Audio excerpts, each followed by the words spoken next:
몇 분에게 한번 물어보면 좋겠습니다. 혹시 예수의 흔적이 있으신가요? 예수의 흔적이 있으신가요? 좀 보여주실래요? 없으세요? 손에 혹시 손등에. 오늘 바울은 내가 예수의 흔적을 가졌다.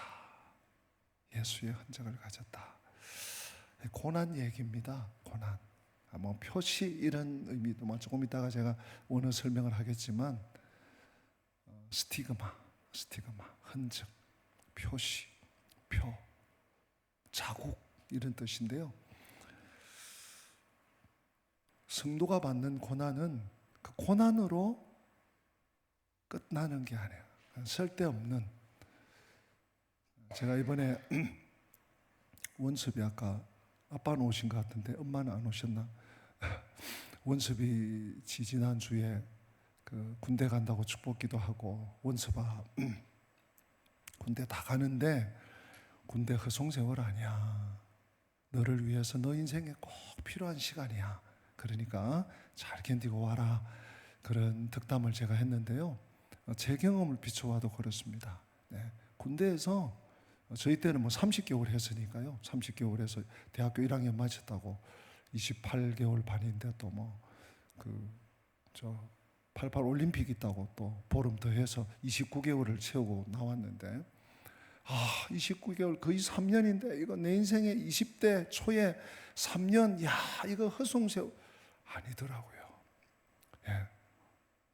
특별히 주 안에서 주님 안에 있는 우리들에게는 허송세월이 없고 필요 없는 그 시간이 없어요.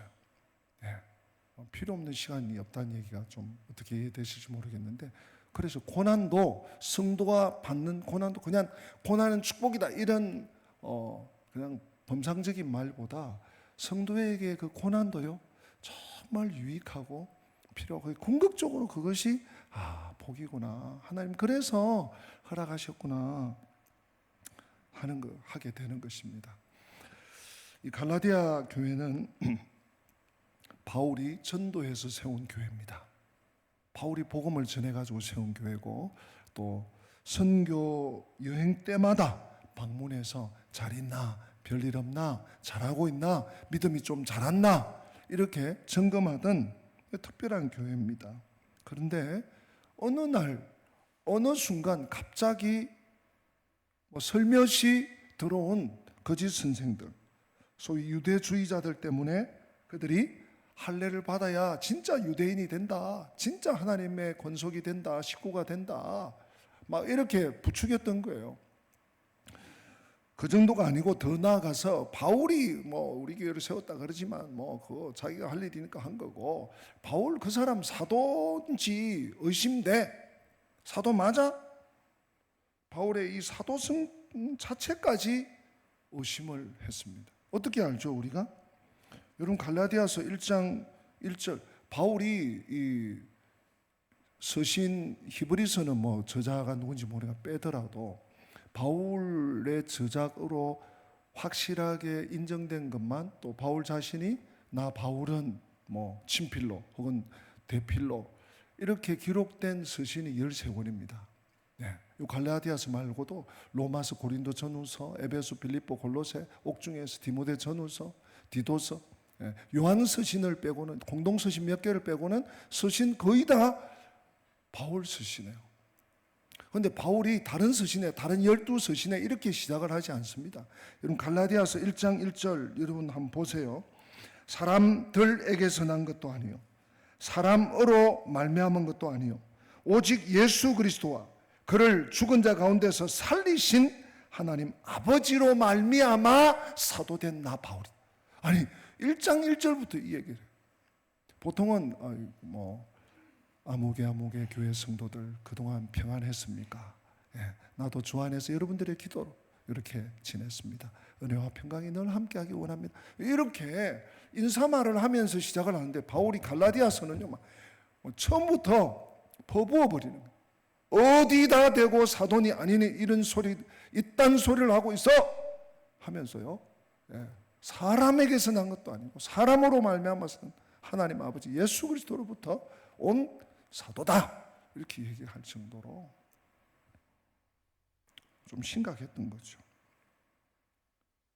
그리고 바울의 마음을 많이 상하게 하고 아프게 하고 고통스럽게 했습니다. 그래서 우리 지난 주일 십자가 설교를 했습니다만, 십자가 외에는 십자가로 마무리해도 돼요.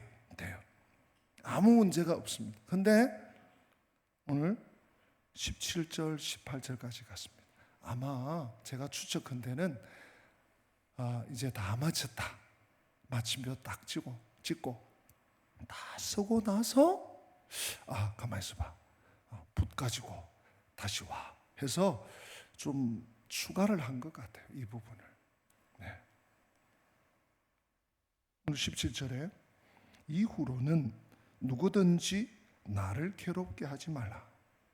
이후로는 지금까지 내가 받은 것만 해도 충분하다. 이후로는 다시는 나를 괴롭게 하지 말라. 내가 내 몸에 뭘 가지고 있다고요?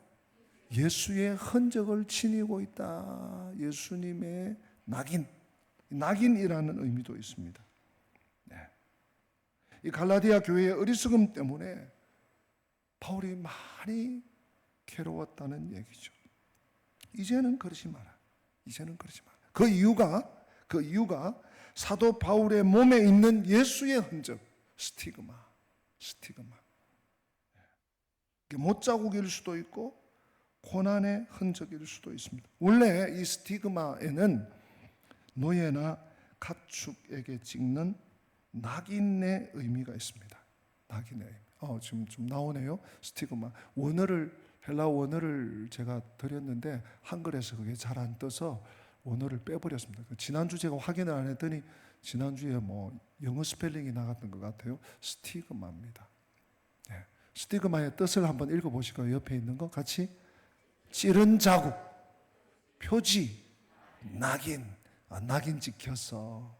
여러분, 낙인이 본래는 우리나라는 돼지, 유대인들은 돼지를 안 먹으니까 소나 양, 염소의 그 껍질을 다 벗기고 그 고기에 찍는 거예요. 오늘날 그 유럽에 가면 양들에게 낙인을 찍어 있습니다. 파란 도장. 어떤 스티브라는 사람의 양은 빨간 도장. 예. 매튜라는 집의 양은 초록색. 자기들만 알 수 있는 낙인을 찍어요. 예. 이 스티그마는 여러분 그 설명이 있습니다만은 고전 헬라어 문헌의 용법에 보면 이 명사입니다. 스티그마. 스티그마는 본래 스티조라고 하는 동사에서 왔습니다. 스티조라는 뜻이 찌르다. 창으로, 칼로, 못으로 찌르다. 에서 왔어요. 스티조에서 스티 앞에 어근이 똑같잖아요. 스티조는 동사인데 스티그마 마가 붙어가지고 명사형이 되었습니다. 찔린 자국 그런 뜻이죠. 찌른 자국. 혹은 찔렀으니까 점이 된 거죠. 그 표지가 됐습니다. 그 표지를 나타내는 이 낙인은 주인이 자기 소떼 이 등에다가 찍었다는 거죠. 그런가 하면 이 낙인이 찍힌 사람들은 예를 들면 죄수, 전쟁포로, 노예, 혹은 군대 입영을 했다가 탈영한 탈영자 이런 사람들이었어요. 근데 당시 로마의 포악한 황제였던 갈리굴라라는 황제는 선량한 시민들에게도 끌고 와서 낙인을 찍어서 그냥 노역을 시키고 노예를 삼아 버리기도 했다는 그런 보고가 있습니다. 스티그마에 대한 설명이고요. 하여튼 낙인입니다. 바울이 내가 예수의 낙인이 찍힌 사람, 내 몸에 예수의 흔적, 예수의 낙인, 예수의 그 찔린 흔적을 내가 가지고 있다. 숱한 고난을 통해 얻게 된 이 고난의 흔적, 예수 그리스도의 노예라는 낙인이라는 거죠. 주 안에서 고난과 고생을 싫어하는 사람은요, 어떤 의미에서 그리스도를 따르는 제자가 되기가 어렵습니다. 여러분, 성도가 된다는 것은, 성도로 이 땅을 살아간다는 것은 고난 당할 것을, 고난 받을 것을 사실은 각오해야 하는 존재이기도 합니다. 왜 그런가 하면 제 말이 아니고요, 제가 지난주일에도 언급을 했는데 누가복음 9장 23절에 이런 말씀이 있죠. 우리 같이 한번 읽어봅시다. 누가복음 9장 23절 있습니다. 또 무리에게 이르시되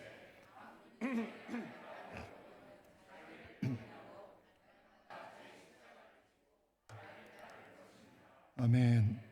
또 무리에게 이르시되, 무리, 어떤 제자들이나 혹은 예수님을 아주 이렇게 아주 흠모하고 이런 사람만 아니에요. 무리에게, 또 아무든지 나를 따라오려면, 신앙생활 하려면, 믿음의 길을 가려면 첫째, 자기를 부인하고. 자기 부인. 나는 없습니다. 나는 아무것도 아닙니다. 나에게는, 내 인생의 결정권자는 제가 아닙니다. 주님입니다. 하나님입니다. 이게 자기 부인이에요. 정확하게 자기 부인. 그럼 두 번째가 제 십자가를 지는데 며칠마다요? 한 달에 한 번? 1년에 한 번? 고난주간만? 뭐라고 되어 있습니까? 날마다 자기 십자가를 지어야 돼요. 네. 첫 번째가 자기 부인, 두 번째가 자기 십자가. 이 자기 십자가가 고난이에요. 고난. 네. 사실은 자기를 부인하려고 하니까 고난이 있어요. 사실은 이게 따라오는 겁니다. 세트입니다. 네. 내 마음대로 자기 십자가도 없어요. 아니, 십자가도 몰라요. 근데 주님의 뜻을 따라 살려고 하니까, 주님의 말씀을 따라가려고 하니까 그냥 충돌이 되는 거예요. 자아와 충돌이 되고, 다른 사람과 충돌이 되고, 세상과 충돌이 되고, 특별히 원수 마귀와 사탄과 충돌이 되고. 바울은 예수님처럼 고난을 두려워하지 않았습니다. 어떻게 할 수 있는가 하면 사도행전 15장 이후에 계속 바울의 선교 기록들이 나오는데요. 사도행전 20장 23절에 보니까 바울이 이렇게 얘기합니다. 오직 성령이 각 성에서 내게 증언하여 결박과 환난이 나를 기다린다 하시나. 결박과 환난이 지금 마케도니아 유럽 선교를 하다가 지금 아시아로 건너가야 되는데, 아시아에 가면 당신 큰일 나, 엄청 두들겨 맞아, 매도 맞고 감옥에 가, 이런 환난이 기다린다. 근데 바울이 어떤 태도를 취합니까? 24절 같이 읽어봅시다. 24절, 내가 달려갈 길과 주 예수께 받은 사명 곧 하나님의 은혜의 복음을 증언하는 일을 마치려 하면 나의 생명조차 조금도 귀한 것으로 여기지 아니하니. 아멘. 이게 뭐예요? 죽으면 죽지 뭐. 죽여. 사는 것과 죽는 것이 다윗의 표현대로 종이 한 장 차이. 살아보니까 그렇더라고요. 사는 것과 죽는 것이 종이 한 장 차이. 오늘날 우리가 살아가는 이 현대사회에 얼마나 위험 요소들이 많습니까? 얼마나 사고가 많고 자연재해가, 재난이 많습니까? 어떤 때는 지금도 수해로 아직까지 복구가 덜 돼가지고 저 남녘 지방에는 고생들 하고 있는데요. 잘 자고 있다가 그냥 집이 물에 쓸려 내려가기도 합니다. 운전 잘하고 가다가 화물차가 와가지고 들이받아가지고 그런 일도 무수히 일어나고 있습니다. 사는 것과 죽는 것이 이렇게 죽거나 이렇게 사나 사실은 별반 다르지 않다는 것을 우리가 인식할 필요가 있습니다. 바울은요, 내가 달려가야 될 길과 주님께서 나에게 주신 사명을 이루기 위해서 나의 생명도 나는 돌아보지 않는다. 하나님께 다 맡기고 산다. 정말 이게 여러분 열매 맺는 신앙이죠. 하나님이 그런 바울을 죽이셨나요? 아니에요. 죄수의 몸이지만 로마에까지 가고요. 황제 앞에, 황제들도 한둘 만난 게 아니에요. 황제 앞에 서게 하시고 결국 순교하지만 옥토신앙이죠. 뿌린 대로 열매를 맺습니다. 마태복음 13장에 보면 네 밭 비유가 나오잖아요. 이 사도 바울 같은 이런 참 옥토가 있는가 하면 많은 우리 신앙인들이 돌짝밭 신앙, 돌짝밭 신앙. 돌짝밭 신앙은 어떤 밭인가 제가 한번 읽어드릴게요. 마태복음 13장 20절에 보니까 돌밭에 뿌려졌다는 것은 말씀을 듣고 즉시 기쁨으로 받되, 아니 말씀 듣는 기회는 있어요. 그래서 기쁨으로 받아. 그런데 21절에 그 속에 뿌리가 없어 잠시 견디다가 말씀으로 말미암아 환난이나 박해가 일어날 때는 곧 넘어지는 자요. 뭐 때문에요? 환난이나 어려움이 있으면, 나에게 손해가 찾아오면 바로 넘어져 버립니다. 막 기다렸다는 듯이 넘어져 버려요. 사랑하는 성도 여러분, 분명히 말씀드립니다. 성도의 고난은 무의미한 고생이 아닙니다. 하나님이 아시고, 하나님이 보시고, 하나님이 헤아리시고, 하나님이 기억하세요. 여러분의 눈물을 하나님의 이 병에 담으신단 말이에요. 내가 당하는 이 억울함을 사람들은 모르고, 사람들은 이해하지 못해. 네가 뭐 잘못한 게 있어서 그렇겠지. 야, 네가 뭐가 있어서 그렇겠지. 사람들은 그렇게 여길지 몰라도 우리 주님은 알고 계신다는. 성도 여러분, 고난 없는 영광은 없습니다. No cross, no crown. No cross, no crown. 고난 없는 영광은 기대하시면 안 돼요. 로마서 8장 17절도 분명히 말씀하잖아요. 로마서 8장 17절, 18절 우리 좀 상고해 볼 필요가 있습니다. 17절 읽어봅시다. 자녀이면 또한 상속자, 곧 하나님의 상속자요, 그리스도와 함께한 상속자니 우리가 그와 함께 영광을 받기 위하여, 영광을 받기 위하여 뭘 또 받아야 된다고요? 고난도 받아. 영광만, 나는 뭐 잘 되는 일만, 나는 뭐 이렇게 하는 일마다 잘 되면, 다만 예수를 믿어 구원받고 세상 사람들하고 똑같이 살고, 그건 신앙이 아닙니다. 그건 기복입니다. 제가 기복주의라고까지는 하지 않겠습니다. 진정한 신앙, 영광을 받기 위하여 고난도 참을 줄 알고 기다릴 줄 알고, 마음의 의심도 생기고, 이게 뭐지? 왜 이렇게 뭐가 이렇게 하면 안 되지? 그래서 주님 말씀을 또 찾아보고 또 기도하게 되고, 하나님의 말씀을 또 상고하게 되고. 18절도 똑같은 말씀이 나옵니다, 여러분. 로마서 8장 18절 같이요. 생각하건대 현재의 고난은 장차 우리에게 나타날 영광과 비교할 수 없다.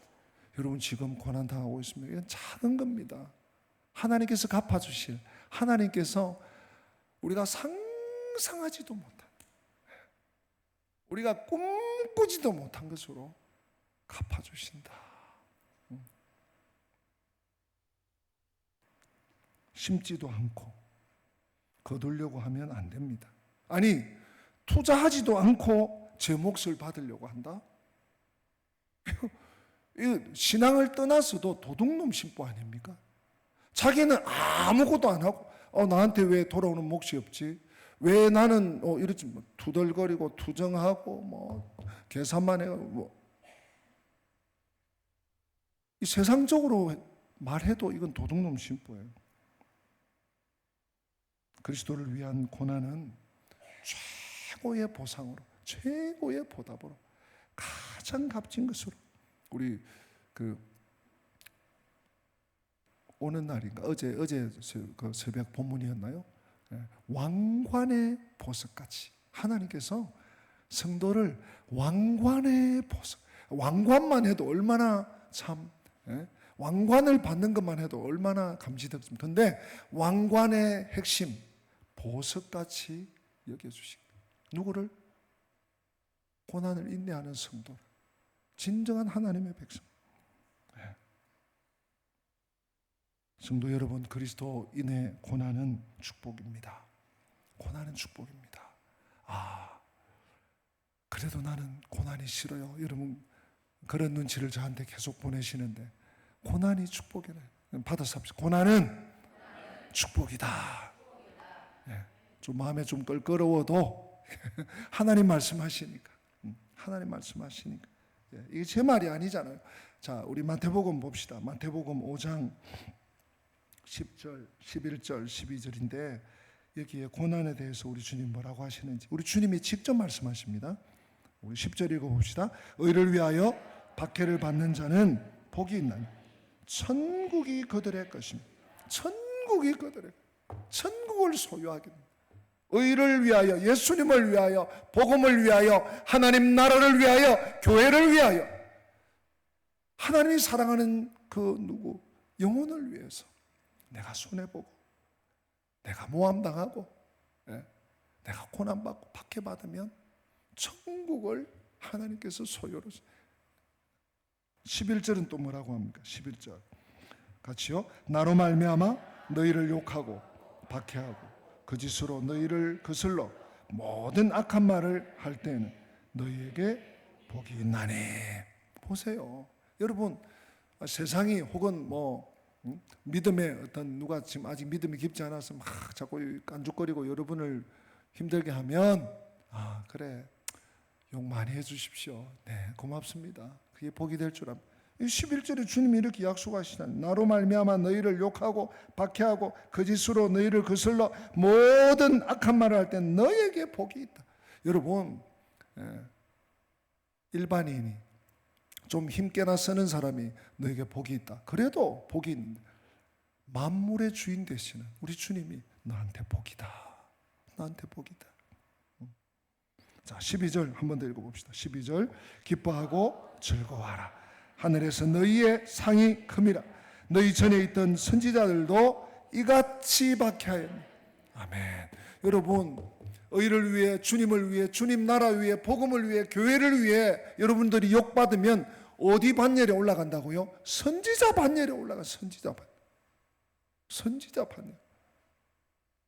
우리 죽었다 깨나도 올라갈 수 없는 그 선지자 반열에 주님의 복음을 위해서, 주 예수 그리스도의 이름을 위해서 내가 고난받을 수 있다면, 내가 그 고난을 인내로 견딜 수 있다면 너희 전에 있던 선지자들도 이랬다. 선지자 반열로 올리시는 주님, 업그레이드. 그래서 바울은 골로새서에 보면 이런 고백을 합니다. 나는 이제 너희를 위하여 받는 괴로움을 기뻐하고 그리스도의 남은 고난을 그의 몸된 교회를 위하여 어디에요? 내 육체에 채운다. 내 육체에 채운다. 그렇게 고백합니다. 그래서 오늘 스티그마에 대해서 바울이, 내가 이제 예수의 흔적을 가졌다. 더 이상 나를 괴롭게 하지 마라. 너희들에게 받은 그 욕, 그 모든 것으로 난 이제 됐다. 더 이상 나를 괴롭히지 마라.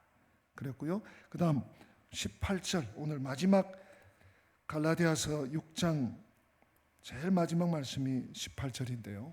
이 말씀이 또 은혜롭습니다. 우리 18절 같이 있습니다. 형제들아, 우리 주 예수 그리스도의 은혜가 너희 심령에 있을지어다.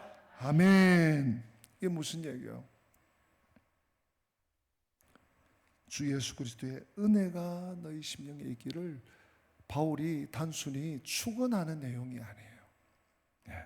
지금 17절과 연관해서 볼 때 예수의 흔적을 가진 자, 예수의 흔적을 가진 자가 우리 주 예수 그리스도의 은혜가 심령에 넘칠 수 있다는 거예요. 심령에. 그 믿음의 깊이와 넓이를 아는 자가 정말 주님의 은혜를 받고요. 주님의 은혜에 감사하고 감격하고 간증하고, 그래서 또 복음을 전할 수 있는 것이죠. 예수의 흔적을 가진 자에게 진정한 주님의 은혜가 있을 뿐만 아니라 또한 예수의 흔적을 가진 자가 어떻게 됩니까? 하나님의 은혜가 있으니까 축복의 통로가 되는 거예요. 바울이 그 역할을 하죠. 너희에게 은혜가 있을지어다. 그건요, 그냥 뭐 허공의 메아리가 되어서 떠가는 게 아니에요. 예수의 흔적을 바울이 갖고 있기 때문에 이 선포를 받은 자에게 예수의 은혜가 또 임하는 것입니다. 예수의 은혜가 또 증거되는 것입니다. 또 살아 역사하는 것입니다. 그래서 축복의 통로가 다른 게 아니에요. 하나님께서 나를 도구로, 하나님의 복을 전달하는 도구로 사용하신 축복의 통로. 그래서 형제들아, 우리 주 예수 그리스도의 은혜가 너희 심령에 있을지어다.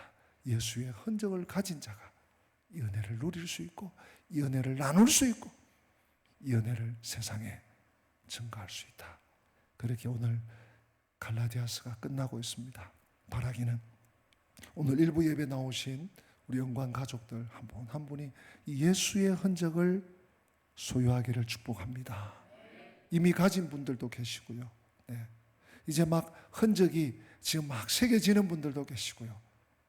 혹은 그 예수의 흔적이 가까이 지금 다가오는 분들도 계신데, 아무튼 이 예수의 흔적을 소지하시고 가지시고 담대하게 세상을 이기는 우리 한 분 한 분 다 되시기를 주님의 이름으로 축복합니다. 다 함께 기립하십니다. 받은 말씀을 우리 마음에 새기면서 심령이 가난한 자는 우리 찬양합니다.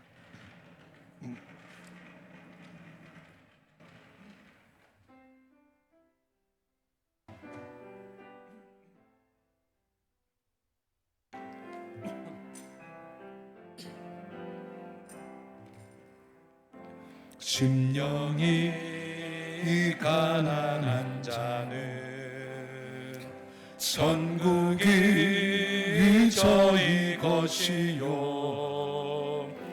애통하는 자는 복 있네, 위로를 받을 것이요, 온유한 자 복이 있나니 땅을 기업으로 받겠네. 의에 줄이고 목마른 자는 저희 배에 부를 것이요, 긍휼히 여기는 자는 긍휼히 여김 받겠네. 마음이 정결한 자는 하나님을 볼 것이요, 화평케 하는 자는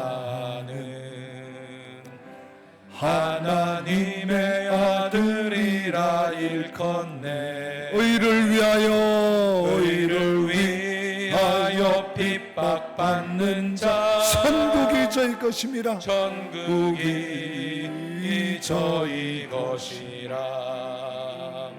내게도 주소서. 아멘. 내가 복을 받기 원해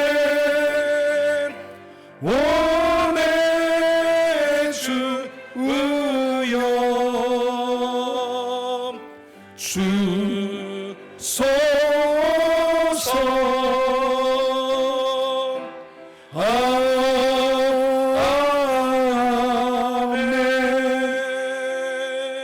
할렐루야. 기도합시다. 이후로는 누구든지 나를 괴롭게 하지 말라. 내가 내 몸에 예수의 흔적을 지니고 있노라. 주님, 저희들도 예수님처럼, 저희들도 바울 사도처럼 예수의 흔적을 지니고 예수의 흔적을 가지고 믿음으로 이 세상을 헤쳐나갈 수 있도록 주님 은혜를 베풀어 주시옵소서. 믿음으로 승리하게 하여 주시옵소서. 진정한 은혜의 수여자가 되게 하여 주시고 진정한 은혜를 세상에 전달하는 축복의 통로들이 되게 하여 주시옵소서. 주 예수 그리스도의 은혜와 하나님 우리 아버지의 변함없는 사랑과 보혜사 성령님의 교통하심이 예수의 흔적을 자랑하기 원하는 성도들 머리머리 위에, 저들의 삶의 모든 여정 위에, 가정과 생업 위에, 우리 교회와 민족과 열방 위에, 우리 민족 위에 지금부터 영원토록 함께 계실지어다. 아멘.